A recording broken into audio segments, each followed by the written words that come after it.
Right, so our second factor affecting eyewitness testimony is anxiety. The question being, if you're anxious when you witness something, does that increase the accuracy of your eyewitness testimony, or does it have a negative effect? So, two studies that I'd like you to be aware of for this topic. Don't take the first one too literally. I don't think it's quite that extreme, but the Johnson and Scott weapon-focused study.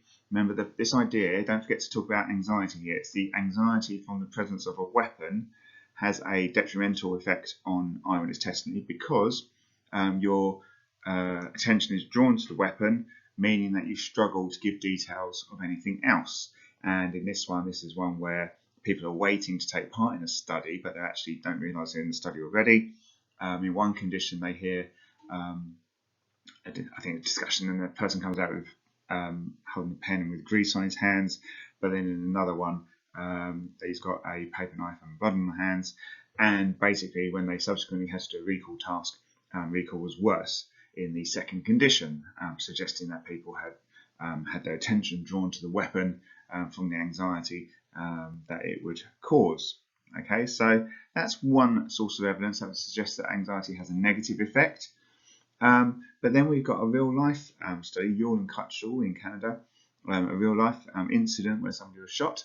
And actually, the people who were closest, who had the highest levels of anxiety, actually gave the most accurate recall even after some time, and even with the presence of misleading information in the interviews. So that actually suggests the opposite. That suggests that high anxiety has a positive effect on eyewitness testimony. So yeah, you can use both.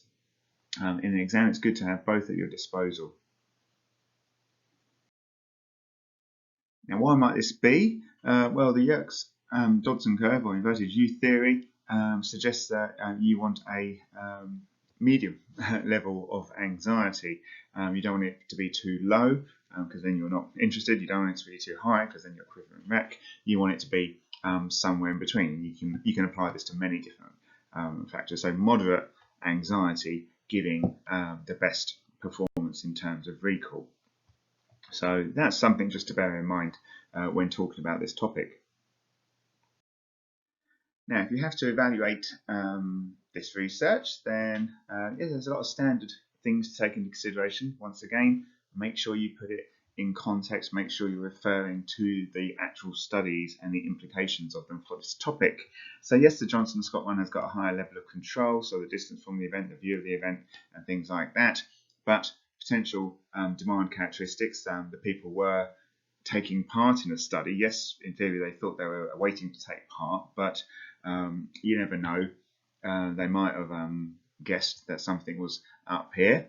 And then Yuille and Cutshall is sort of the flip side of this, really. So if you're questioning the validity, ecological validity of Johnson and Scott, then you've got that in Yuille and Cutshall because it was a real life shooting, but then you don't have the control that you would have had. And actually, it could be the distance was the key factor rather than the level of anxiety that they reported. Okay, so plenty of research methodology discussion to be had there, but in context, linking it back to what we can and can't therefore say about anxiety. Ethics discussion has its place.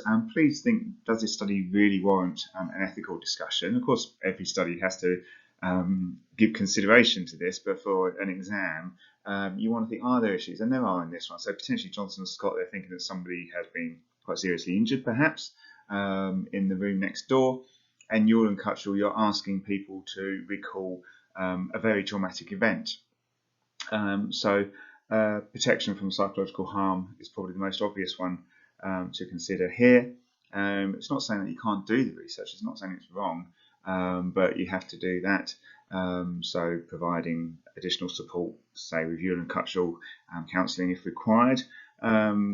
Now, Johnson and Scott, another thing you could talk about is the deception. So obviously people didn't know the true aims and true nature of the study, so there was deception used there, but of course it was a sort of necessary evil. It wouldn't have worked otherwise. So you have got room for an ethical discussion there. Okay, so you have two different studies, contrasting findings, and you've got plenty to evaluate there. Right, that's that one.